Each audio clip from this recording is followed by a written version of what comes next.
Betty empujaba su silla de ruedas por las calles sin pavimentar de la colonia San Cristóbal en Ecatepec, esquivando baches y basura acumulada, cuando el agente inmobiliario se detuvo frente a una casa de bloc gris.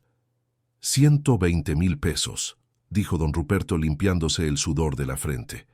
La mitad de lo que costaba cualquier cosa en la zona. Betty lo miró directo a los ojos. ¿Y por qué tan barato, eh? ¿Qué tiene? El hombre tartamudeó algo sobre reparaciones necesarias. Pero Betty ya había visto cómo los vecinos los observaban desde las ventanas con caras de espanto. Ya había notado cómo doña Socorro, la señora de al lado, se había persignado al verlos llegar. Daniela, su hija de 19 años, le apretó el hombro desde atrás. «Mamá, no sé, esto no se siente bien». Betty giró la silla hacia ella. «Mija, llevamos 2 meses durmiendo en casa de tu tía en un colchón en el piso. No tenemos opciones». Pero en aquel día, cuando firmaron los papeles con los 85,000 pesos que habían juntado centavo por centavo, ninguna de las dos imaginaba lo que esa casa les iba a revelar, porque esa casa guardaba un secreto tan oscuro que había hecho huir a todos los que intentaron vivir ahí. Y Betty, una mujer que nunca se había rendido ante nada, estaba a punto de descubrir por qué. Betty Montes Guerrero tenía 46 años y llevaba 14 de ellos en esa silla de ruedas desgastada que chirriaba cada vez que la movía.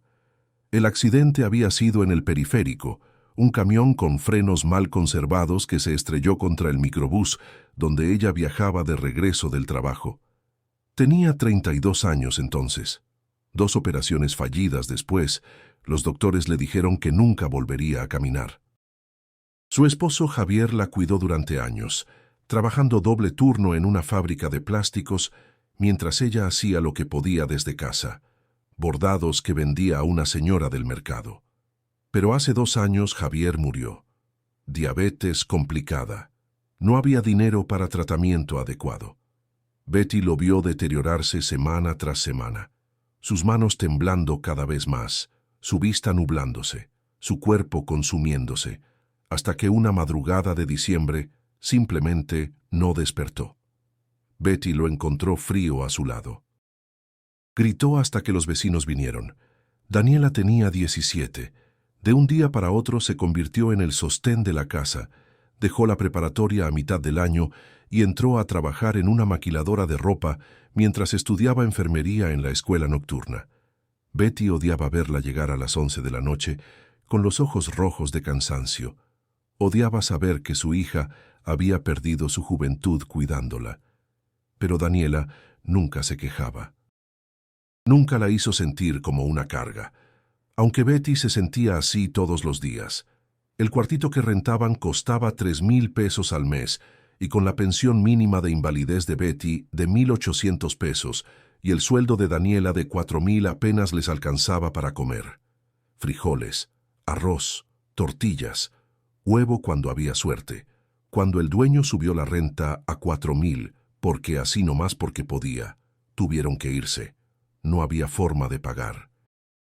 La hermana de Betty, Lupita, las recibió en su departamento de 2 cuartos en Nezahualcóyotl, donde ya vivían 5 personas, Lupita, su esposo Ramón, sus 3 hijos. Durante 2 meses, Betty y Daniela durmieron en el piso de la sala en un colchón viejo que olía a humedad. Betty odiaba cada segundo. Odiaba ser una carga para su hermana.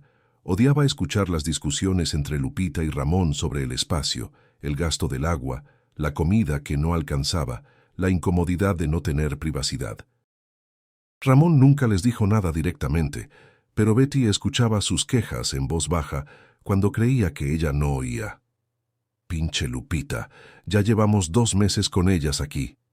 «¿Hasta cuándo?» Betty apretaba los puños en su silla y se prometía que saldría de ahí lo antes posible. Así que cuando después de meses de ahorrar cada peso, de que Daniela trabajara turnos extra, de que Betty vendiera hasta la argolla de matrimonio de Javier, juntaron 85,000 pesos, Betty buscó desesperadamente algo que pudieran comprar. Todo estaba carísimo. Hasta los cuartos más miserables en las colonias más peligrosas costaban 200,000, $300,000. Betty ya estaba perdiendo la esperanza cuando don Ruperto, un agente inmobiliario de Quinta, que operaba desde una oficinita mugrosa cerca del mercado, le dijo que tenía algo. Una casa en San Cristóbal, 2 cuartos, patio, $120,000. Betty pensó que estaba bromeando. ¿120,000 por una casa completa? ¿Qué tiene? ¿Se está cayendo? Don Ruperto se rascó la cabeza. No, no, está en buenas condiciones. Es que el dueño quiere venderla rápido. Está fuera del país. Necesita el dinero. Betty no le creyó ni una palabra, pero aceptó ir a verla. Cuando llegaron ese día de septiembre del 2020, con el calor aplastante típico de Ecatepec, Betty supo inmediatamente que algo no cuadraba. La casa tenía una rampa improvisada en la entrada, como si alguien hubiera pensado en una persona en silla de ruedas. Las paredes de bloc estaban pintadas de gris, pero la pintura se descascaraba. Las ventanas tenían rejas oxidadas, pero estaba completa. Tenía techo de lámina firme, tenía luz y agua. Tenía un patio trasero pequeño con piso de tierra. Betty entró empujando su silla. El interior olía a humedad y abandono. Había manchas de humedad en algunas paredes. El piso de cemento estaba agrietado pero sólido. 2 cuartos pequeños, una cocina diminuta, un baño con excusado y regadera. Para los estándares de Betty, era un palacio. Daniela recorrió la casa en silencio. Betty la conocía. Sabía cuando su hija estaba incómoda. Pero no podían darse el lujo de ser exigentes. Don Ruperto les explicó que con 85,000 de enganche podían cerrar el trato, el resto en pagos mensuales que Betty podría cubrir con su pensión y parte del sueldo de Daniela. Era apretado, pero posible. Betty miró a su hija. «¿Qué dices, mija?» Daniela miró alrededor una vez más. Había algo en el ambiente que no le gustaba, una sensación de pesadez, pero vio la esperanza en los ojos de su mamá y no tuvo corazón para decir que no. «Está bien, mamá». Firmaron los papeles esa misma tarde en la oficina de don Ruperto. Cuando salieron con las llaves en la mano, Betty sintió por primera vez en 2 años algo parecido a alivio. Tenían un hogar, era suyo, ya nadie podría correrlas, pero mientras celebraban con tacos de canasta que compraron en un puesto afuera de la oficina, don Ruperto se quedó viéndolas alejarse con una expresión extraña, como de lástima, como si supiera algo que ellas no sabían, como si ya estuviera contando los días para que regresaran, rogándole que les devolviera su dinero y las dejara cancelar la compra. El día de la mudanza llegaron con sus pertenencias en cajas de cartón maltratadas, amontonadas en la cajuela y el asiento trasero de un taxi. El chofer les cobró $300 por el viaje desde Nesa. Betty pagó aunque le dolió. Cada peso contaba. No tenían muebles más allá de 2 colchones viejos que arrastraron por la rampa. Una estufa de 2 hornillas que funcionaba a medias, algunas ollas abolladas, platos despostillados, cubiertos desparejos y ropa que cabía en 2 maletas rotas. Cuando el taxi se fue, Betty y Daniela se quedaron paradas frente a su casa. «Bueno, yo sentada en mi silla y tú parada», dijo Betty intentando hacer una broma. Daniela sonrió sin ganas. Empezaron a desempacar. Betty se encargó de organizar la cocina desde su silla, acomodando las pocas cosas que tenían en los gabinetes polvorientos. Daniela barrió y trapeó, limpió las ventanas, sacudió las telarañas de las esquinas. Desde la ventana del cuarto que daba a la calle, Betty podía ver a los vecinos. Varios salían a sus puertas a mirar, no con curiosidad normal, con algo más. Miedo, asombro, lástima. Una señora mayor de la casa de al lado. Después Betty supo que era doña Socorro. Las observaba con una mano en el pecho, moviendo la cabeza de lado a lado. Cuando Daniela salió al patio a sacudir una cobija, doña Socorro se metió rápido a su casa y cerró la cortina de golpe. Betty frunció el ceño. Le dio mala espina, pero se dijo que eran cosas de vecinos chismosos. En colonias como esa, todos se metían en la vida de todos. Esa tarde comieron sentadas en el piso porque no tenían mesa. Quesadillas que Daniela hizo en la estufa, agua de Jamaica que Betty preparó con el último sobre de concentrado que les había regalado Lupita. Vieron la tele pequeña que habían traído, una de esas antiguas de bulbo que pesaba un chingo. La señal se veía mal, pero al menos funcionaba. A las 10 Daniela se fue a su cuarto, Betty al suyo. Se acostaron en los colchones tirados directamente en el piso. Betty estaba agotada. El cuerpo le dolía de tanto esfuerzo. Pero estaba en su casa. Su casa. Repitió esas palabras como un mantra hasta quedarse dormida. La primera noche fue tranquila. Betty durmió profundamente por primera vez en meses, sin escuchar los ronquidos de Ramón desde el cuarto de al lado, sin el llanto del bebé de Lupita a las 3 de la mañana, sin sentir que estorbaba. La segunda noche también fue tranquila. Daniela llegó tarde de la maquiladora. Comieron frijoles refritos con tortillas. Platicaron un rato sobre cómo Daniela podría arreglar el cuarto de atrás para estudiar ahí. Se durmieron. Pero la tercera noche, todo cambió. Betty se despertó sobresaltada. El corazón le latía fuerte en el pecho. Algo la había despertado. Un sonido. Miró el reloj de pared que habían colgado ese día. 3:15 de la mañana. Escuchó con atención. Ahí estaba otra vez. Un raspón. Como si alguien arrastrara las uñas por la pared externa de su cuarto. Betty se quedó completamente inmóvil en el colchón, conteniendo la respiración. El raspón continuó, lento, deliberado, de arriba hacia abajo por la pared. Luego se detuvo. Betty esperó en la oscuridad. El silencio era peor que el ruido. Y entonces escuchó algo que le heló la sangre, un gemido, bajo, gutural, como si viniera de alguien con la garganta destrozada. No era un animal, era humano, o había sido humano. «¡Mamá!», susurró la voz de Daniela desde el cuarto de al lado. Su voz temblaba. «¿Escuchaste eso?». Betty no contestó. No se atrevía a hacer ruido. El gemido se repitió, más cerca ahora, como si quien, o lo que fuera, estuviera justo afuera de la ventana de Betty. Luego silencio. Betty y Daniela esperaron en la oscuridad hasta que el cielo comenzó a aclararse con el amanecer. Solo entonces, Betty se atrevió a moverse. Empujó su silla hasta la ventana y corrió la cortina. No había nada afuera. Solo el patio vacío de tierra suelta.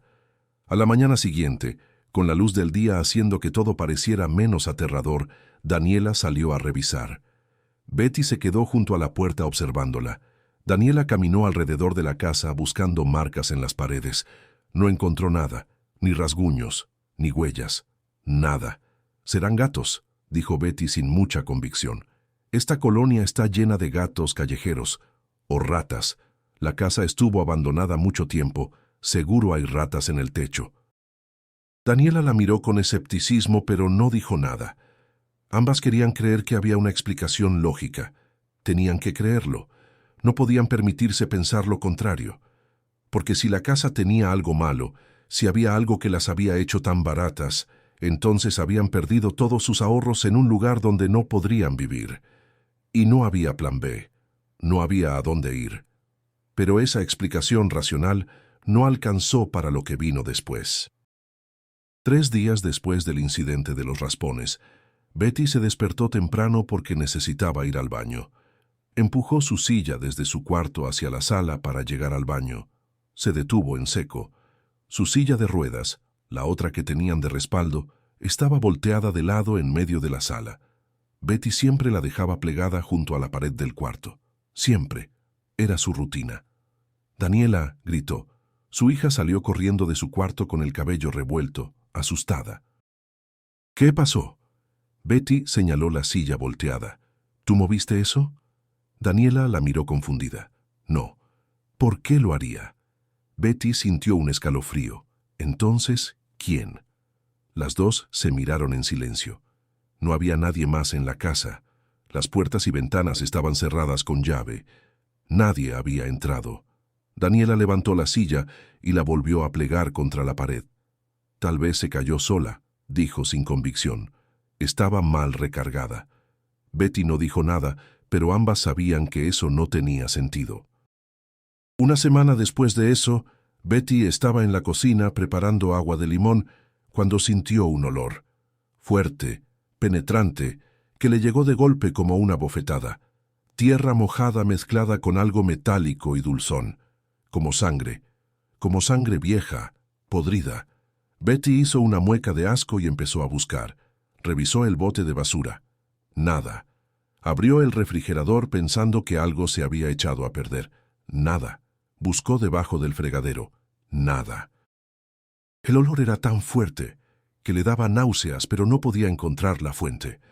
Y entonces, tan repentinamente como había llegado, desapareció. Betty se quedó inmóvil en su silla en medio de la cocina, respirando con dificultad. «Eso no es normal», susurró para sí misma. «Eso no es normal». Daniela comenzó a tener pesadillas. Se despertaba en las madrugadas gritando. Betty rodaba su silla hasta su cuarto y la encontraba sentada en el colchón, sudando, temblando. «¿Qué soñaste, mija?» Daniela se abrazaba a sí misma. «Hay una mujer. En el patio. Me mira. Tiene el cabello largo y mojado. Está descalza. No se mueve. Solo me mira. Y sé, mamá, sé que está enojada». Betty la abrazaba hasta que se calmaba. «Son pesadillas, mija. Nada más. El estrés del trabajo». Pero una madrugada de octubre, Daniela se despertó y no gritó. Se levantó del colchón como sonámbula y caminó a la ventana de su cuarto que daba al patio. Corrió la cortina. Y ahí, parada en medio del patio bajo la luz débil de la luna, había una figura, una mujer de cabello largo que le llegaba hasta la cintura. Estaba de espaldas, descalza, inmóvil. Daniela soltó un grito que despertó a Betty. La figura se desvaneció como si nunca hubiera estado ahí. Cuando Betty llegó al cuarto, encontró a Daniela llorando histéricamente. «La vi, mamá, la vi. Estaba ahí». Betty la abrazó fuerte, pero esta vez no le dijo que eran pesadillas. Porque ella también estaba empezando a sentir que algo en esa casa no estaba bien. Algo que no tenía explicación lógica. Algo que las hacía despertar en las noches con el corazón en la garganta.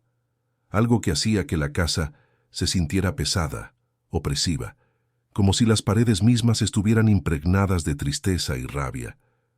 2 días después del avistamiento de Daniela, Betty estaba sola en casa. Daniela había ido a trabajar.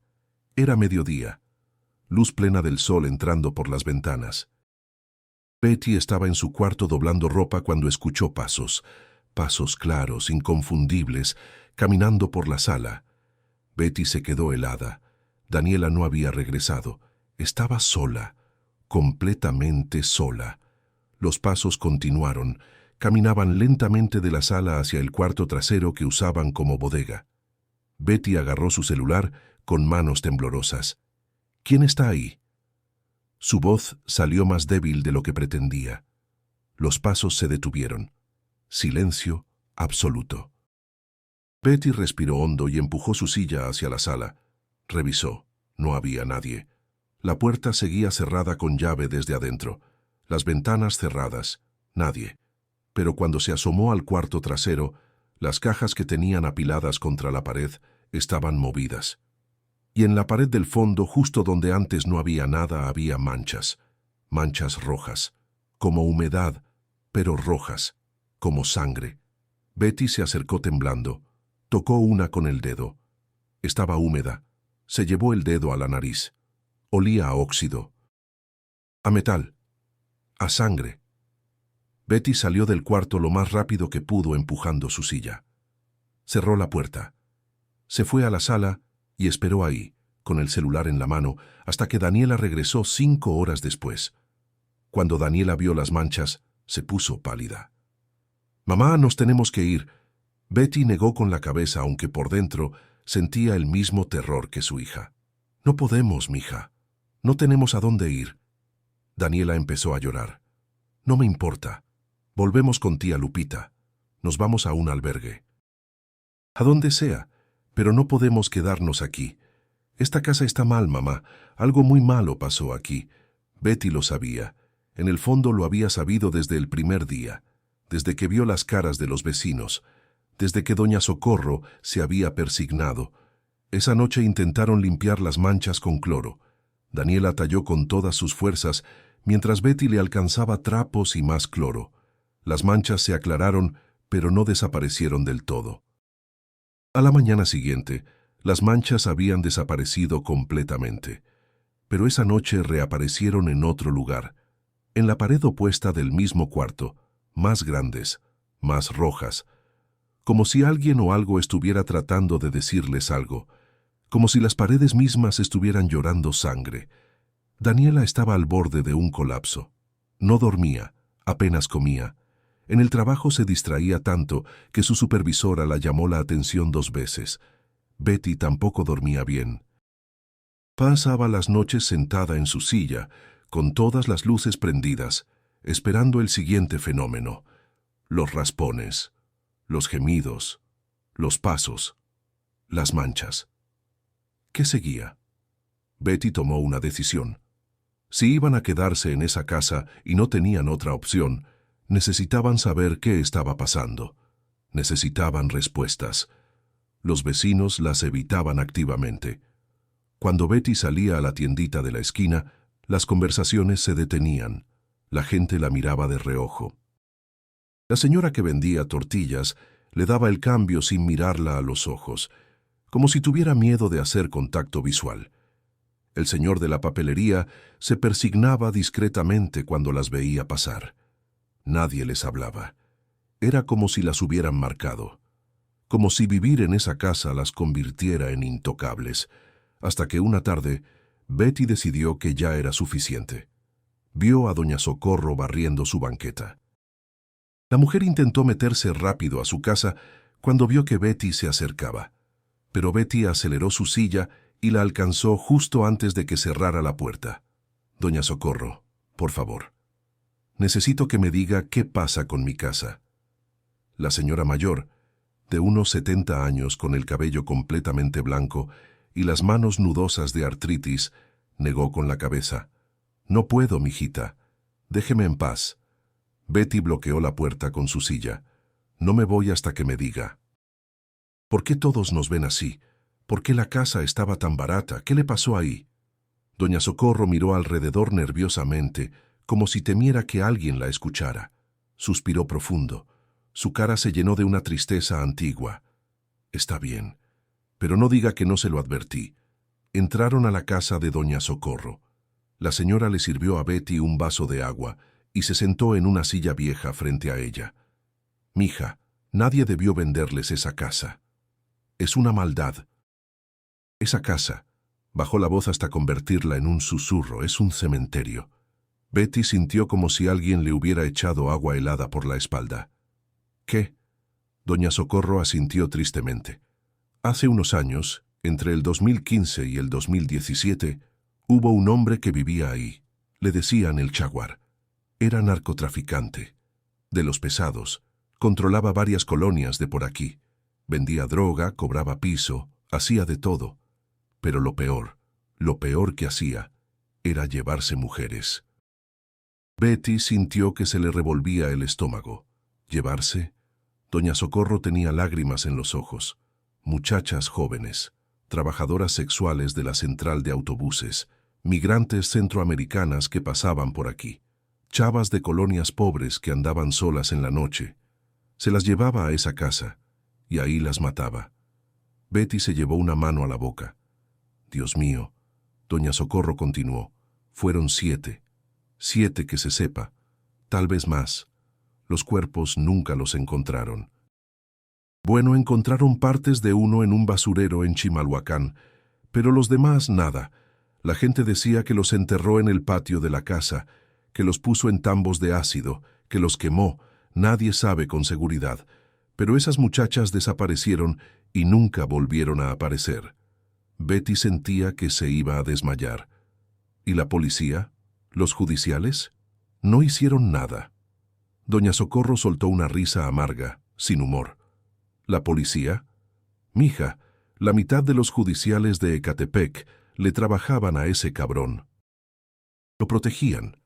Cuando las familias de las muchachas venían a denunciar, les decían que se habían ido con un novio, que eran prostitutas y se habían largado a otro estado, que eran migrantes ilegales y se habían regresado a sus países. Nunca investigaron nada, hasta que hubo tanta presión en las noticias, tantas marchas de feministas, que tuvieron que hacer algo.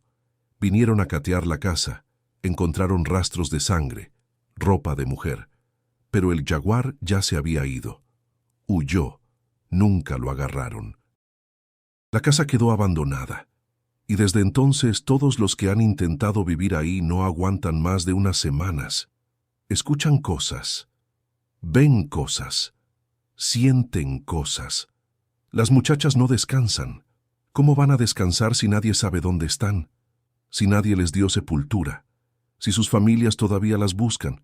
Por eso la casa está maldita, por eso nadie la quiere, por eso se la venden a gente que no sabe, como ustedes. Betty salió de la casa de Doña Socorro en shock. No podía procesar lo que acababa de escuchar. 7 mujeres, asesinadas, en su casa, enterradas en su patio, las manchas de sangre, los gemidos. La mujer que Daniela veía no eran fantasmas, eran víctimas. Eran mujeres que habían sido torturadas y asesinadas y abandonadas como basura, y nadie, absolutamente nadie, había hecho nada para encontrarlas. Esa noche, Betty le contó todo a Daniela. Su hija se puso histérica. «Mamá, nos vamos mañana. No me importa si perdemos el dinero. No me importa nada. No puedo vivir aquí sabiendo eso». Pero Betty, después del shock inicial, sintió algo más. Rabia. Una rabia profunda y ardiente. «No», dijo con voz firme. «No nos vamos». Daniela la miró como si hubiera perdido la razón. «¿Qué? ¿Estás loca?» Betty agarró las manos de su hija. «Mija, escúchame. Si nos vamos, ¿qué pasa con esas muchachas? ¿Siguen ahí enterradas para siempre? ¿Sus familias nunca saben qué les pasó? ¿El cabrón que las mató sigue libre sin pagar nada? No, no puedo. No puedo irme y dejarlas así». Daniela negó con la cabeza, llorando. «Mamá, ¿qué podemos hacer nosotras? Somos nadie. No tenemos dinero. No tenemos poder. La policía no nos va a hacer caso». Betty apretó sus manos. «No lo sé, mija. Pero tengo que intentar algo, aunque sea algo pequeño, por ellas». Daniela la miró a los ojos y vio esa determinación que conocía tan bien, esa misma determinación que había mantenido a Betty viva y luchando durante 14 años en una silla de ruedas. Esa determinación que no se rendía ante nada. «Está bien, mamá», suspiró Daniela. «Pero si esto se pone más peligroso, nos vamos. ¿De acuerdo?» Betty asintió. Al día siguiente, Betty fue a la biblioteca municipal. Le costó trabajo llegar porque las calles de Ecatepec no estaban hechas para sillas de ruedas. Tuvo que empujarse por banquetas rotas, esquivar coladeras sin tapa, pedir ayuda a un chavo para bajar un escalón particularmente alto. Pero llegó. La bibliotecaria, una mujer joven con lentes y expresión amable, la ayudó a buscar en Internet. «Desapariciones de mujeres en Ecatepec 2015-2017», escribió en el buscador. Aparecieron cientos de resultados. Cientos. Betty sintió que se le encogía el corazón. Cuántas mujeres desaparecidas, cuántas familias destrozadas, cuánto dolor. La bibliotecaria la ayudó a filtrar por fechas y características. Encontraron 7 casos que coincidían con lo que Doña Socorro había dicho.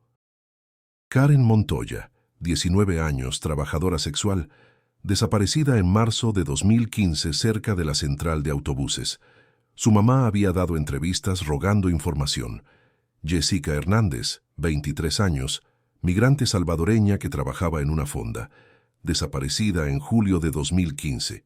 Su familia en El Salvador había juntado dinero para venir a buscarla, pero nunca la encontraron. Brenda López, 17 años, estudiante de secundaria, desaparecida en noviembre de 2015 cuando salió a comprar pan y nunca regresó. Su mamá había formado un colectivo de madres buscadoras. Había 4 más, mujeres jóvenes, pobres, vulnerables, olvidadas por las autoridades.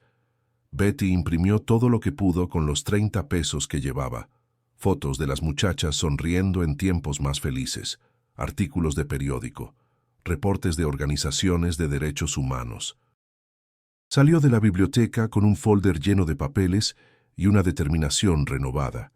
Cuando llegó a casa, le dijo a Daniela lo que iban a hacer. «Vamos a cavar el patio». Daniela se quedó con la boca abierta. «¿Qué? Mamá, no. Si cavamos y encontramos algo, nos pueden meter a la cárcel. Nos pueden acusar de algo. Es peligroso». Betty negó con la cabeza. «Mija, si hay algo ahí, esas familias merecen saberlo. Esas muchachas merecen un entierro digno, y nosotras merecemos vivir en paz. No voy a poder dormir tranquila sabiendo que tal vez estamos caminando sobre sus cuerpos». Daniela se quedó callada por un largo rato. Finalmente suspiró. «Está bien, pero lo hacemos con cuidado. Y si encontramos algo, vamos directo a las autoridades. No tocamos nada más». Betty asintió. Al día siguiente fueron a la ferretería. Compraron una pala de jardinería, la más barata que encontraron, 50 pesos, guantes de carnaza, un par de cubrebocas. Betty sabía que si había algo enterrado ahí, el olor sería insoportable.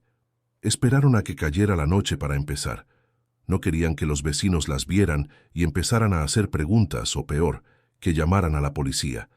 A las 8 de la noche, cuando la colonia estaba sumida en la oscuridad rota solo por las luces débiles de los pocos faroles que funcionaban, salieron al patio. Daniela clavó la pala en la tierra. El suelo estaba duro, compactado por años de abandono. Cada palada le costaba esfuerzo. Betty la dirigía desde su silla, alumbrando con su celular. «Ahí, mija», más a la izquierda. Daniela cavaba despacio, con cuidado, como si temiera lo que podría encontrar. Pasó 1 hora, 2 horas. Daniela estaba empapada de sudor, respirando con dificultad. Habían cavado un hoyo de casi 1 metro de diámetro y medio metro de profundidad. Nada. Betty empezaba a dudar. Tal vez doña Socorro estaba equivocada. Tal vez eran solo rumores. Tal vez los cuerpos nunca estuvieron ahí. Pero entonces, cuando Daniela clavó la pala otra vez, el sonido fue diferente. No era el golpe sordo de la tierra compacta. Era algo más suave. Daniela se quedó paralizada. «Mamá». Betty acercó su silla al borde del hoyo. «Sigue, mija». Con manos temblorosas, Daniela apartó más tierra. Sus dedos con guantes tocaron algo que no era tierra. Era tela. Tela podrida, deshecha por el tiempo y la humedad. Siguió cavando. La tela estaba envuelta alrededor de algo. Daniela apartó más tierra y entonces lo vio. Algo blanquecino, poroso, un hueso. Soltó la pala como si quemara y retrocedió tropezando. «No, no, no. Mamá, no puedo». Betty sentía que el corazón se le iba a salir del pecho, pero mantuvo la voz firme. «Daniela, mírame». Su hija la miró con los ojos llenos de lágrimas. «Respira, mija, respira. Ya lo encontramos, ya sabemos. Ahora vamos a hacer lo correcto». Daniela se dejó caer de rodillas llorando. Betty bajó de su silla lo mejor que pudo, arrastrándose por la tierra hasta llegar a su hija. La abrazó. Lloraron juntas ahí, en ese patio maldito, sobre la tumba de una mujer que nunca había tenido nombre para las autoridades. Una mujer que había sido tratada como basura. Una mujer que alguien había amado, que había tenido sueños, que había tenido vida, y que un monstruo le había arrebatado todo. Betty sacó su celular y tomó fotos, del hoyo, de la tela, del hueso. Necesitaba evidencia. Cubrieron el hoyo temporalmente con una lámina de cartón que encontraron en la bodega. Esa noche ninguna de las dos durmió. Se quedaron sentadas en la sala, abrazadas, esperando que amaneciera. A las 7 de la mañana, Betty le dijo a Daniela que faltara al trabajo. «Esto es más importante». Fueron juntas al Ministerio Público. La fila era larga, gente esperando para hacer denuncias de robos, violencia doméstica, extorsiones. Esperaron 3 horas. Finalmente, las pasaron con un funcionario. Un hombre de unos 50 años, panza prominente, camisa arrugada, cara de pocos amigos. Betty le explicó todo. La casa, las desapariciones, lo que habían encontrado. El hombre la escuchó con expresión aburrida, como si hubiera oído la misma historia 1000 veces. ¿Y tiene pruebas de lo que dice, señora? Betty le mostró las fotos en su celular. El funcionario las vio sin mucho interés. Esto pudo ser cualquier cosa. Un animal muerto. Huesos de res que alguien enterró. No podemos abrir una investigación por cada cosa que la gente encuentra en su patio. Betty sintió la rabia subirle por la garganta. No son huesos de animal, son huesos humanos. Y en mi casa desaparecieron 7 mujeres. 7. ¿No le importa? El hombre se encogió de hombros con indiferencia, que dolía más que un insulto directo. Señora, si fuera por cada denuncia que nos llega de este tipo, tendríamos que investigar la mitad de Ecatepec. No tenemos recursos, no tenemos personal. Haga su denuncia si quiere. Le voy a dar un número de folio, pero no espere que pase algo pronto. Betty quería gritarle. Quería abofetearlo. Quería sacudirlo hasta que entendiera que estaban hablando de vidas humanas. Pero sabía que no serviría de nada. Dio sus datos, le dieron un número de folio, salieron de ahí. Daniela iba callada, con la cara pálida. Afuera del edificio, Betty se detuvo. Apretó las ruedas de su silla con tanta fuerza que los nudillos se le pusieron blancos. «No voy a dejar que esto quede así», dijo entre dientes. «No voy a permitir que esas muchachas sigan olvidadas». Daniela la miró. «¿Qué vamos a hacer, mamá? Las autoridades no nos hacen caso». Betty pensó por un momento. Luego sacó su celular. «¿Te acuerdas de esas marchas feministas que pasan a veces por aquí? ¿Las de las morras con pañuelos verdes?» Daniela asintió. «Sí». «¿Por qué?» Betty empezó a buscar en Internet. Si la policía no nos hace caso, tal vez otras personas sí. Esa tarde, Betty encontró páginas de Facebook de colectivos feministas del Estado de México, madres buscadoras, grupos de activistas. Encontró uno particularmente activo llamado Nuestras hijas de regreso a casa Ecatepec. Escribió un mensaje privado contando su historia. No esperaba respuesta inmediata, pero a las 2 horas su celular sonó. Era un número desconocido. Contestó. «Betty, soy Marisol, del colectivo. Leí tu mensaje». «¿Es verdad lo que encontraste?» Betty sintió esperanza por primera vez en días. «Sí, es verdad. Tengo fotos, tengo los nombres de las muchachas desaparecidas. Fui al Ministerio Público, pero no me hicieron caso». Hubo un silencio del otro lado. Luego Marisol habló con voz dura, acostumbrada a la decepción pero nunca rendida. «Las autoridades nunca nos hacen caso, por eso existimos nosotras. Voy a contactar a las madres de esas muchachas. Muchas siguen buscando. Vamos a ayudarte. Pero necesito que entiendas algo. Esto va a ser difícil, va a ser doloroso y puede ser peligroso. Si el Jaguar sigue por ahí, o su gente, no les va a gustar que estés removiendo esto». Betty no lo dudó ni un segundo. «No me importa, esas muchachas merecen justicia». 2 días después, Betty y Daniela se reunieron con 3 mujeres, en una fondita cerca de la central de autobuses. Una era Marisol, del colectivo, una mujer de unos 40 años con el cabello corto y ojos que habían visto demasiado dolor. Las otras 2 eran madres buscadoras. Rosa, la mamá de Karen, una señora delgada de unos 50 años, con el cabello teñido de rubio y las manos temblorosas.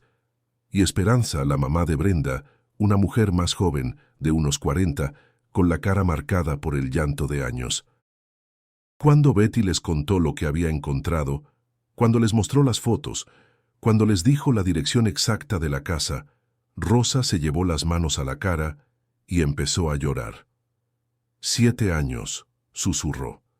7 años buscando a mi niña, yendo a hospitales, a morgues, preguntando en las calles. Los policías me decían que Karen se había ido con un novio, que era puta, y se había largado. Pero yo sabía, una madre sabe cuando su hija está muerta. Lo siento en el alma. Esperanza tomó las manos de Betty con fuerza. Mi Brenda tenía 17, iba en 3º de secundaria, quería ser enfermera, salió a comprar pan para la cena y nunca regresó. La busqué por todas partes, puse carteles en cada poste de luz, fui a todas las delegaciones. Nadie me ayudó, nadie le importó porque éramos pobres, porque vivíamos en Ecatepec, porque mi hija no era importante para ellos. Betty apretó sus manos de vuelta. Van a ser importantes ahora. Las vamos a encontrar. Se lo juro. Marisol tenía contactos, periodistas que cubrían temas de feminicidios, activistas con experiencia en presionar autoridades, fotógrafos documentales. En 2 días organizaron una estrategia. Primero, Marisol contactó a un reportero de un periódico nacional que había cubierto varios casos de desapariciones en el Estado de México. El reportero, un hombre de unos 35 años llamado Javier, fue a la casa de Betty con un fotógrafo. Betty les mostró el patio, las fotos. Les contó toda la historia. Javier tomaba notas frenéticamente. «Esto es enorme», dijo. «Esto va a explotar cuando lo publiquemos. Pero necesitamos que estés preparada. Va a haber mucha atención. No toda va a ser positiva». Betty asintió. «Estoy preparada. Haz lo que tengas que hacer». El artículo salió 3 días después. Primera plana del periódico. Foto de Betty en su silla de ruedas frente a su casa. El titular decía: «Viuva en silla de ruedas descubre fosa clandestina en su casa de Ecatepec», mientras autoridades ignoraban denuncias. El artículo contaba toda la historia. Los nombres de las muchachas, la negligencia policial, el abandono de las familias, la valentía de una mujer discapacitada que había hecho lo que las autoridades no quisieron hacer. El artículo se viralizó. Lo compartieron miles de veces en redes sociales. Salió en noticieros de televisión. Programas de radio lo mencionaron. El hashtag Justicia para las de Ecatepec empezó a trend en Twitter. Colectivos feministas de todo el país expresaron solidaridad, organizaron marchas. En Ciudad de México, en Guadalajara, en Monterrey, mujeres salieron a las calles con carteles que decían los nombres de Karen, Jessica, Brenda y las otras 4. Exigían justicia, exigían que la fiscalía actuara. La presión mediática funcionó. Una semana después de que el artículo saliera, la Fiscalía del Estado de México anunció que abriría investigación formal. Mandaron un equipo de arqueólogos forenses. Llegaron en camionetas blancas oficiales un martes por la mañana. Betty y Daniela tuvieron que desalojar la casa temporalmente. Doña Socorro las recibió. Las 3 mujeres se quedaron viendo desde la ventana de la casa de Doña Socorro cómo el equipo forense acordonaba el área con cinta amarilla. Trajeron equipo especializado. Detectores de metal, radares de penetración de tierra, herramientas de excavación. El equipo estaba compuesto por 6 personas, 3 hombres y 3 mujeres, todos con uniformes blancos y expresiones serias. Durante 5 días, cavaron sistemáticamente el patio. Betty iba todos los días a pararse afuera de la cinta amarilla, observando. Rosa y Esperanza también iban. Esperaban juntas, en silencio, rezando para que sus hijas estuvieran ahí. Porque por más doloroso que fuera encontrar las muertas, era peor no saber. Era peor seguir buscando sin respuestas. Al tercer día, uno de los forenses salió y habló con el coordinador del equipo. Betty vio cómo el coordinador asentía gravemente. Supo antes de que le dijeran. Habían encontrado algo. Al cuarto día, el coordinador habló con las madres. Hemos encontrado restos de 5 individuos hasta ahora. Están en proceso de exhumación cuidadosa. Necesitamos asegurarnos de preservar toda evidencia forense posible. Rosa se desplomó llorando.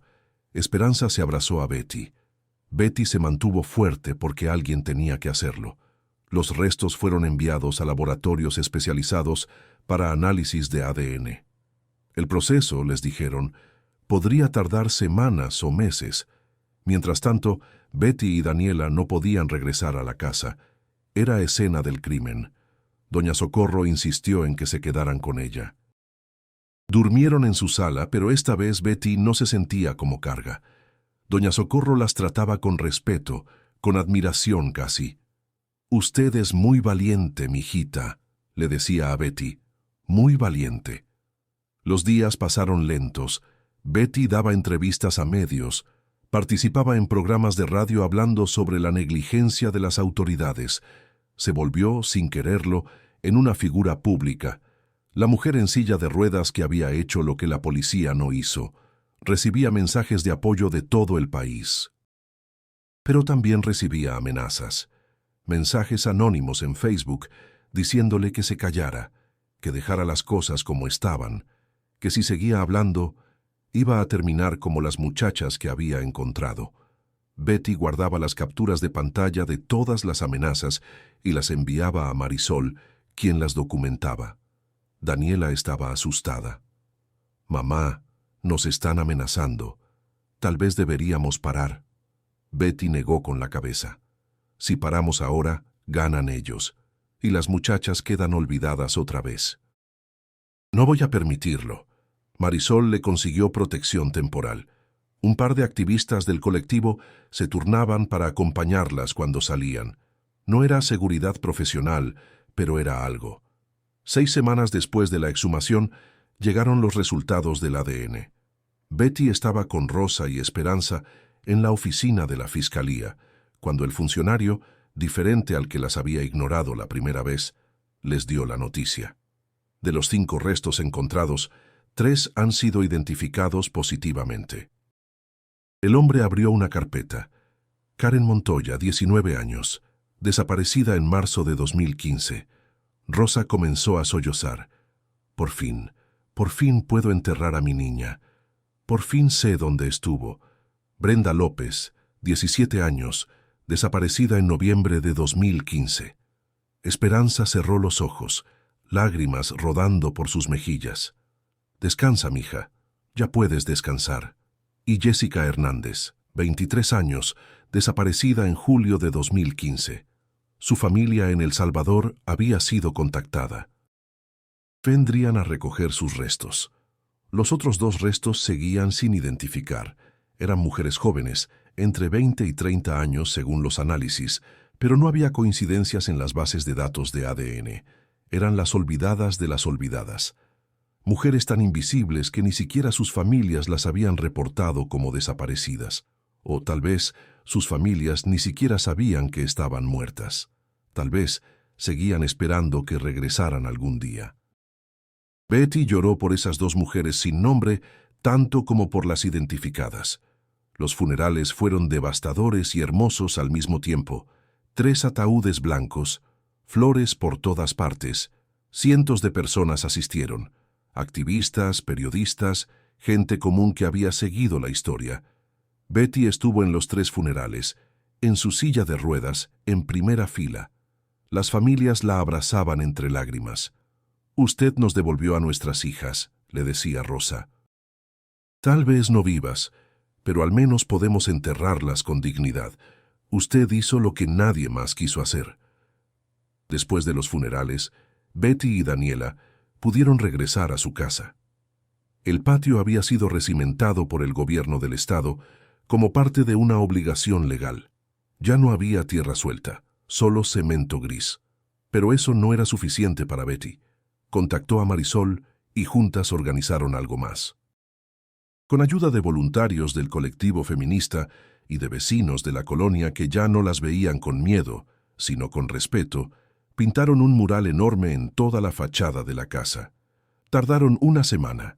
El mural mostraba los rostros de las 7 mujeres. Las 3 identificadas fueron pintadas a partir de fotos que sus familias proporcionaron. Karen sonriendo con su uniforme de secundaria antes de dejar la escuela. Jessica con un vestido floreado el día de su cumpleaños. Brenda con su uniforme de la escuela, abrazando a su mamá. Las otras 4 fueron representadas con siluetas de mujeres, sin rostro pero no sin presencia. Abajo de cada silueta, las palabras no olvidadas. Y al final, en letras rojas enormes que se veían desde el final de la calle, la frase «Ni una más». El día que terminaron el mural, hubo una ceremonia. Vecinos trajeron flores y veladoras, las dejaron al pie del mural. La colonia entera se reunió. Doña Socorro dio un discurso corto pero poderoso. Durante años vivimos con miedo. Sabíamos lo que había pasado, pero no dijimos nada. Por miedo. por complicidad, por pensar que no era nuestro problema. Pero Betty nos enseñó que sí es nuestro problema, que si no defendemos a nuestras mujeres, a nuestras hijas, a nuestras vecinas, entonces somos parte del problema. Gracias, Betty. Gracias por tu valentía. La casa se convirtió en un lugar de memoria. Gente que pasaba por la calle se detenía a ver el mural. Dejaban flores, mensajes. Madres de otras desaparecidas comenzaron a visitar. Betty instaló en su sala una especie de centro de información improvisado. Con su computadora vieja y conexión de internet que Daniela pagaba con su sueldo, Betty ayudaba a las madres a hacer denuncias en línea, a contactar medios de comunicación, a conectarse con colectivos, a no rendirse. Daniela, que seguía trabajando en la maquiladora y estudiando enfermería en las noches, empezó a faltar menos al trabajo porque su jefe, conmovido por la historia, le dio horarios más flexibles. Cuando Daniela le contó lo que su mamá estaba haciendo, el hombre le dijo: «Esa señora es una heroína, cuídala mucho». Daniela también cambió. Decidió especializarse en atención a víctimas de violencia de género. Tomó cursos en línea sobre trauma, sobre acompañamiento psicológico, sobre derechos de las víctimas. «Quiero ayudar como tú ayudas, mamá», le dijo una noche. «Quiero que ninguna mujer se sienta sola». Betty la abrazó llorando de orgullo. «Eres lo mejor que me pasó en la vida, mija». La colonia San Cristóbal también cambió. Los vecinos, antes apáticos y silenciosos, se organizaron. Formaron un comité de vigilancia vecinal. Organizaron marchas dentro de la colonia exigiendo más seguridad, mejor alumbrado, patrullajes policiales regulares. Se negaron a seguir viviendo con miedo. Y aunque Ecatepec seguía siendo peligroso, aunque los feminicidios no habían parado, aunque la violencia continuaba, había algo diferente. Había resistencia, había memoria, había comunidad. La historia no terminó ahí. Con toda la presión mediática, con las marchas, con la atención internacional que el caso había recibido, la Fiscalía del Estado de México no tuvo más opción que reabrir investigaciones que había cerrado por conveniencia o corrupción. Empezaron a buscar a El Jaguar en serio. Resultó que seguía en México, escondido en Querétaro bajo un nombre falso. Un operativo conjunto entre Policía Federal y Estatal lo capturó en mayo de 2022. Betty estaba viendo las noticias cuando lo anunciaron. Vio la cara del hombre que había matado a 7 mujeres, tal vez más. Un hombre común de unos 40 años, cara anodina, que podría ser cualquiera. Eso era lo más aterrador. Los monstruos no parecen monstruos, parecen gente normal. El juicio fue largo. Casi un año de audiencias, testimonios, evidencia forense. Betty asistió a cada audiencia que pudo. Se sentaba en primera fila en su silla de ruedas, mirando directo a los ojos al hombre que había destruido tantas vidas. El Jaguar nunca la miró de vuelta. Mantenía la vista baja, como si tuviera vergüenza o como si simplemente no le importara. Su defensa trató de argumentar que la evidencia era circunstancial, que los restos podrían ser de cualquier época, que no había pruebas directas que lo conectaran con los asesinatos. Pero la Fiscalía presentó evidencia abrumadora, testimonios de testigos protegidos que habían trabajado para él. Registros telefónicos que lo colocaban cerca de donde las muchachas habían desaparecido. Rastros de ADN en la casa que correspondían tanto a las víctimas como a él. Y sobre todo, las familias. Rosa, Esperanza y la familia de Jessica dieron testimonios devastadores sobre el impacto de las desapariciones en sus vidas. En marzo de 2023, el Jaguar fue sentenciado a 200 años de prisión, 5 condenas de 40 años cada una por los asesinatos confirmados. Nunca saldría. Cuando el juez leyó la sentencia, Betty cerró los ojos y sintió algo parecido a paz. No era suficiente.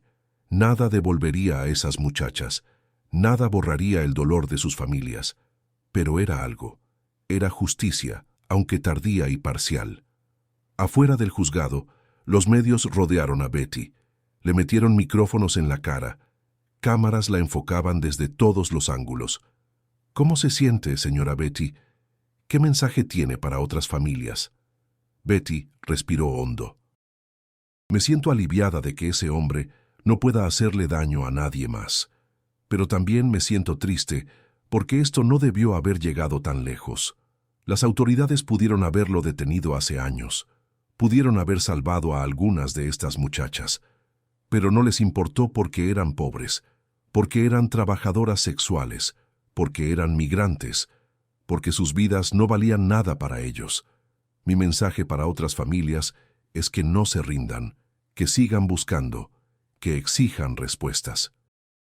Que no dejen que les digan que sus hijas se fueron con un novio o que eran esto o aquello. Ustedes conocen a sus hijas, ustedes saben cuando algo está mal y tienen derecho a la verdad. Ese video se viralizó también, millones de vistas. Betty se convirtió en un símbolo, la viuda en silla de ruedas que había derrotado al sistema corrupto. Recibió invitaciones para dar pláticas en universidades, en eventos de derechos humanos, en congresos feministas. Algunas aceptó. Otras rechazó porque era demasiado, porque al final del día Betty no se sentía como heroína, se sentía como una mujer común que había hecho lo que tenía que hacer, lo que cualquiera con conciencia debería haber hecho. Los años pasaron. Betty y Daniela siguieron viviendo en esa casa, la casa más barata de Ecatepec, la que todos habían evitado, la que ahora era un símbolo de resistencia. El mural en la fachada se convirtió en un lugar de peregrinación. Madres de desaparecidas de todo el país iban a dejarlo flores, a tomarse fotos, a sentir que no estaban solas. Betty mantenía el mural limpio y retocaba la pintura cuando se desgastaba. Daniela se graduó de enfermera en 2024 y consiguió trabajo en una clínica especializada en atención a víctimas de violencia de género. Se mudó a un departamento pequeño cerca de su trabajo, pero visitaba a Betty todos los fines de semana. Traía comida, platicaban, limpiaban la casa juntas. La relación entre madre e hija se había fortalecido a través de todo lo que habían vivido. Eran más que familia. Eran compañeras de batalla. Betty tenía ahora 50 años. Su silla de ruedas había sido reemplazada por una nueva que le donó una organización de derechos humanos. Ya no chirriaba. Era más cómoda. Pero Betty extrañaba a la vieja a veces. Esa silla había estado con ella en los peores momentos, en los mejores también. Su espalda dolía más que antes. El clima de Ecatepec, el estrés, los años de empujarse por calles en mal estado habían cobrado factura en su cuerpo. Pero su espíritu seguía fuerte. Cada mañana se despertaba en esa casa y miraba el mural desde su ventana. Los rostros de las 7 mujeres la saludaban. «Buenos días, muchachas», les decía en voz baja. «Hoy también voy a luchar por ustedes». La colonia San Cristóbal ya no era la misma. Los feminicidios no habían parado en Ecatepec, pero la comunidad estaba más alerta, más organizada. Había redes de apoyo, grupos de WhatsApp donde las mujeres se avisaban si veían algo sospechoso, acompañamiento para las que salían tarde del trabajo. Doña Socorro seguía viviendo al lado de Betty. Ahora tenía 80 años y caminaba con bastón, pero todas las tardes iba a tomar café con Betty. Se habían vuelto amigas cercanas. A veces venían otras vecinas y se sentaban en la sala de Betty a platicar, a compartir problemas, a apoyarse mutuamente. La casa que había sido un lugar de muerte se había convertido en un lugar de vida y comunidad. Una tarde de noviembre de 2025, Betty estaba regando las plantas que había sembrado en el patio. Ya no era un cementerio clandestino, era un jardín. Flores moradas, cempasúchil, rosas, bugambilias que trepaban por las paredes. Betty había convertido ese espacio de horror en algo bello, un memorial vivo. Mientras regaba, pensó en todo lo que había pasado. En cómo 5 años atrás había comprado esa casa sin saber lo que escondía. En cómo el descubrimiento más terrible de su vida se había convertido en su propósito. En cómo 7 mujeres muertas le habían dado una razón para seguir luchando. Pensó en Javier, su esposo muerto. «Ojalá pudieras ver esto, mi amor», susurró. «Ojalá pudieras ver en qué se convirtió tu vieja inválida». en una chingona. Sonrió con lágrimas en los ojos. Esa noche, Daniela vino a cenar. Trajo pollo rostizado y tortillas. Comieron juntas en la mesita que ahora tenían en la cocina. Platicaron sobre el día de Daniela en la clínica, sobre los casos difíciles que había atendido, sobre una paciente que le había agradecido llorando por escucharla cuando nadie más lo había hecho. «Eso aprendí de ti, mamá», dijo Daniela, «a escuchar, a no ignorar el dolor de otras personas». Betty apretó su mano. «Estoy orgullosa de ti, mija, tan orgullosa». Después de cenar, salieron al patio. La noche estaba fresca. El cielo de Ecatepec, usualmente opaco por la contaminación, mostraba algunas estrellas. Betty y Daniela se quedaron ahí en silencio, disfrutando de la paz. Ya no había raspones en las paredes, no había gemidos, no había manchas de sangre, no había fantasmas. O tal vez sí, pero eran fantasmas en paz. Fantasmas que finalmente habían encontrado descanso porque alguien se había negado a olvidarlas. «Mamá», dijo Daniela suavemente, «¿alguna vez te arrepientes de haber comprado esta casa?» Betty pensó por un largo momento. «No, mija, no me arrepiento. Fue la casa más barata de Ecatepec, pero resultó ser la más valiosa. No en dinero, en propósito, en dignidad, en justicia. Si no la hubiéramos comprado, esas muchachas seguirían enterradas ahí sin nombre. Sus familias seguirían buscándolas sin respuestas. El jaguar seguiría libre». «No, no me arrepiento». Daniela recargó su cabeza en el hombro de su mamá. «Yo tampoco». Los meses siguieron pasando. Betty continuó su trabajo desde casa. Atendía a madres buscadoras que llegaban de todas partes del Estado de México. Algunas venían desde Chalco, desde Chimalhuacán, desde Nezahualcóyotl, desde Tlalnepantla. Mujeres desesperadas con fotos de sus hijas, hermanas, primas, amigas desaparecidas. Betty las recibía en su sala. Les servía agua o café si tenía. Las escuchaba. Les daba información sobre cómo presionar a las autoridades, qué organizaciones podían ayudarlas, cómo usar las redes sociales para difundir los casos. Algunas madres llegaban llorando y se iban con un poco de esperanza. Otras llegaban con esperanza y se iban llorando porque Betty les decía la verdad dura que nadie más se atrevía a decirles. «Hay muchas posibilidades de que tu hija esté muerta, pero mereces saber qué le pasó y mereces que quien le hizo daño pague». Esa honestidad brutal pero compasiva era lo que las madres necesitaban. No más mentiras bonitas, no más falsas esperanzas, sino acompañamiento real en el peor momento de sus vidas. Una de esas madres, Verónica, llegó en marzo de 2026. Su hija Paola, de 20 años, había desaparecido 2 meses atrás en Ecatepec, cuando salió de trabajar de una tienda de ropa. La policía le había dicho lo mismo de siempre, que se había ido con el novio. Que era mayor de edad y tenía derecho a irse sin avisar. Verónica sabía que algo estaba mal. Paola nunca dejaría a su bebé de 2 años. Nunca. Betty la escuchó y le creyó inmediatamente. «Vamos a buscarla», le dijo. «No te prometo que la vamos a encontrar viva, pero te prometo que la vamos a buscar». Juntas hicieron carteles, los pegaron por toda la colonia. Betty contactó a periodistas que cubrían el caso. Marisol, del colectivo feminista, ayudó a organizar una marcha exigiendo que la fiscalía investigara. 2 semanas después, encontraron a Paola, muerta en un terreno baldío. Había sido asesinada por su exnovio, un hombre con historial de violencia doméstica que la policía nunca había investigado adecuadamente. Verónica se desplomó cuando le dieron la noticia. Betty la abrazó mientras lloraba. «Al menos la encontraste», le dijo Betty con lágrimas propias. «Al menos puedes enterrarla. Al menos sabes». Sé que no es consuelo ahora, pero algún día lo será. Y el que le hizo esto va a pagar. Verónica asintió entre sollozos. «Gracias por no dejarme sola. Gracias por creerme cuando nadie más me creyó».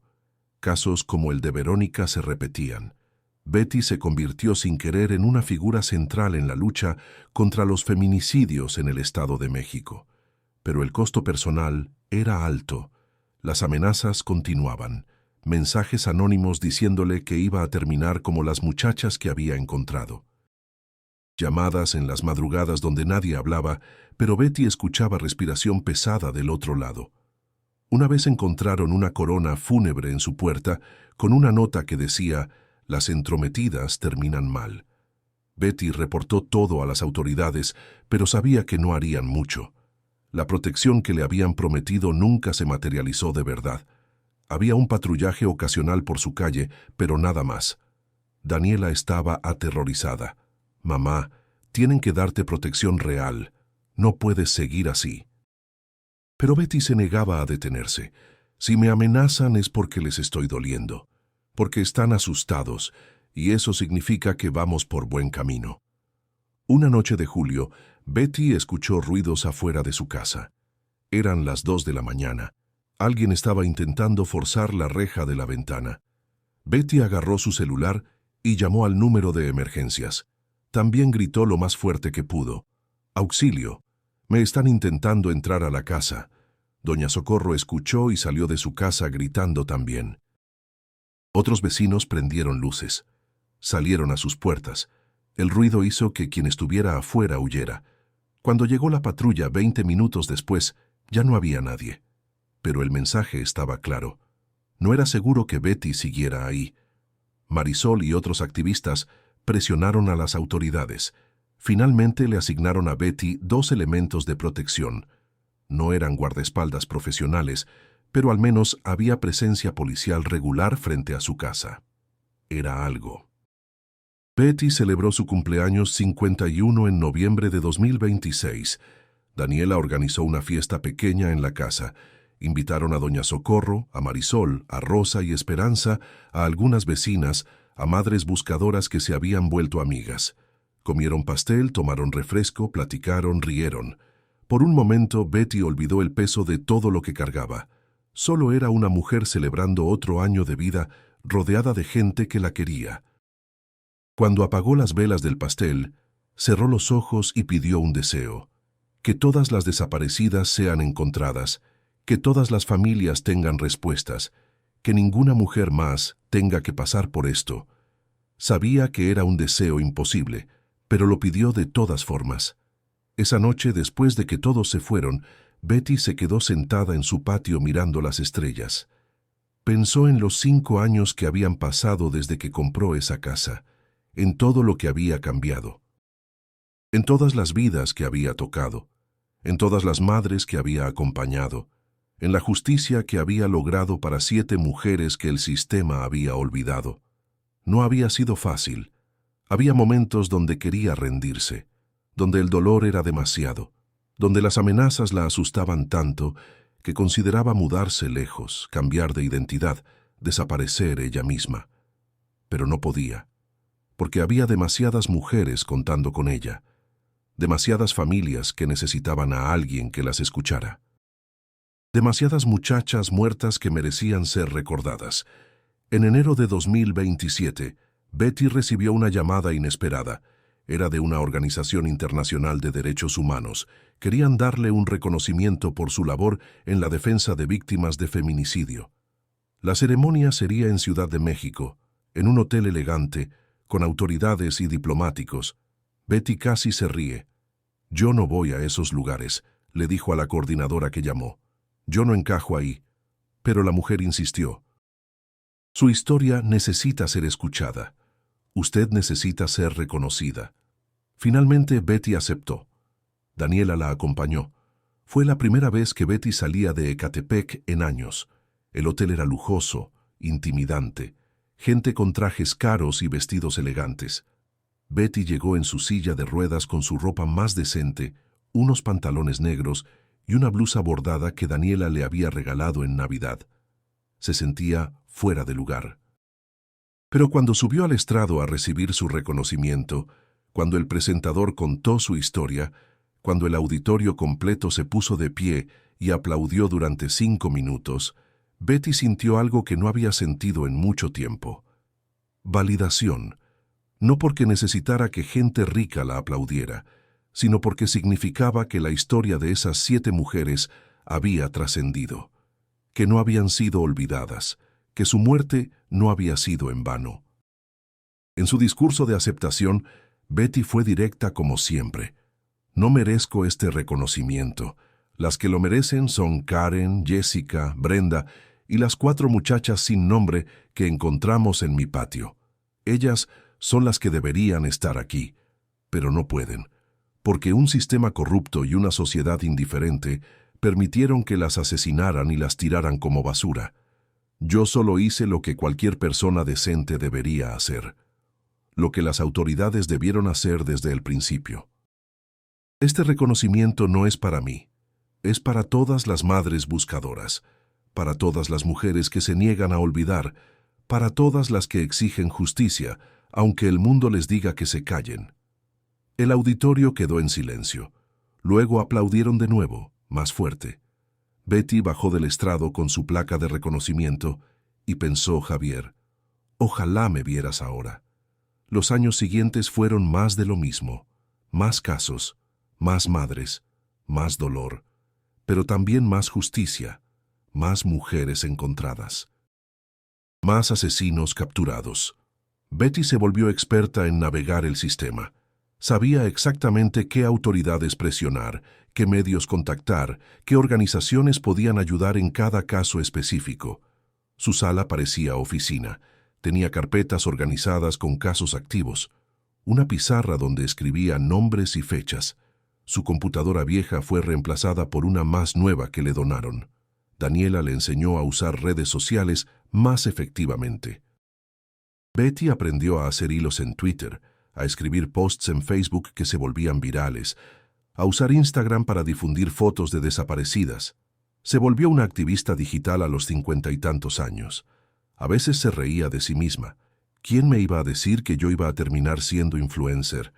Influencer de la justicia. El mural en su casa se había vuelto famoso. Turistas que visitaban Ciudad de México a veces hacían el viaje a Ecatepec solo para verlo. Betty no entendía eso.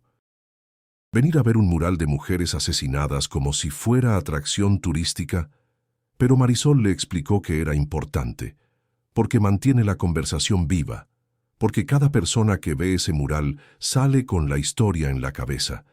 Y tal vez esa persona hace algo, tal vez firma una petición, tal vez dona a una organización, tal vez simplemente se vuelve más consciente. Cada pequeña acción cuenta. Betty lo entendió entonces. El mural no era solo para las muchachas muertas, era para las vivas.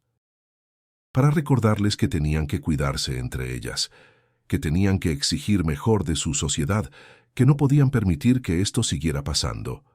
Betty tenía ahora 53 años. Era octubre de 2029. 8 años desde que había comprado la casa más barata de Ecatepec.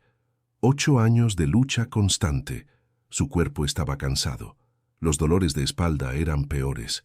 Había desarrollado artritis en las manos de tanto empujar su silla. Su vista estaba empeorando. Necesitaba lentes más gruesos. Daniela, ahora de 27 años, estaba comprometida con un enfermero que había conocido en la clínica. Un buen hombre que trataba a Betty con respeto y cariño. Se iban a casar el próximo año. Betty estaba feliz por su hija, pero también triste. No porque Daniela se fuera a casar, sino porque sabía que su propio tiempo se estaba acabando. Los doctores le habían dicho en su último chequeo que su corazón estaba débil. Años de estrés, de amenazas, de cargar con el dolor de tantas familias habían cobrado factura. Necesitaba descansar, le dijeron, dejar de trabajar tanto. Betty asintió, pero ambos sabían que no iba a hacer caso. No podía descansar mientras hubiera madres buscando a sus hijas. No podía detenerse mientras hubiera mujeres siendo asesinadas y olvidadas. Una tarde de ese octubre, Betty estaba sola en casa. Daniela había ido a trabajar. Los policías de protección estaban afuera platicando. Betty se empujó hacia el patio. Se quedó mirando las flores que había plantado. Habían crecido hermosas. El patio era un jardín ahora, lleno de color y vida. Cerró los ojos y habló en voz baja. «Muchachas, Les dije que nunca las iba a olvidar. Y cumplí. Espero que estén en paz. Espero que sepan que no murieron en vano, que su muerte cambió cosas. No todo lo que debería cambiar, pero algo. Algo es mejor que nada. Esa noche Betty tuvo un sueño. Estaba en su patio, pero no era de día ni de noche. Era una luz extraña, dorada, que venía de todas partes. Y ahí estaban ellas, las 7 mujeres, Karen con su sonrisa tímida, Jessica con su vestido floreado, Brenda con su uniforme de secundaria, y las otras 4 que en el sueño tenían rostros, aunque Betty nunca los hubiera conocido. Estaban paradas en círculo alrededor de Betty.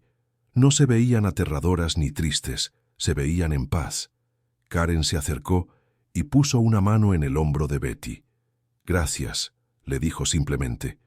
Las otras asintieron. Luego se fueron desvaneciendo en esa luz dorada hasta que Betty estaba sola otra vez. Despertó con lágrimas en la cara. No sabía si había sido solo un sueño o algo más. No le importaba. Se sentía más ligera, como si un peso que había estado cargando durante 8 años finalmente se hubiera aligerado un poco. A la mañana siguiente le contó el sueño a Daniela. Su hija la abrazó.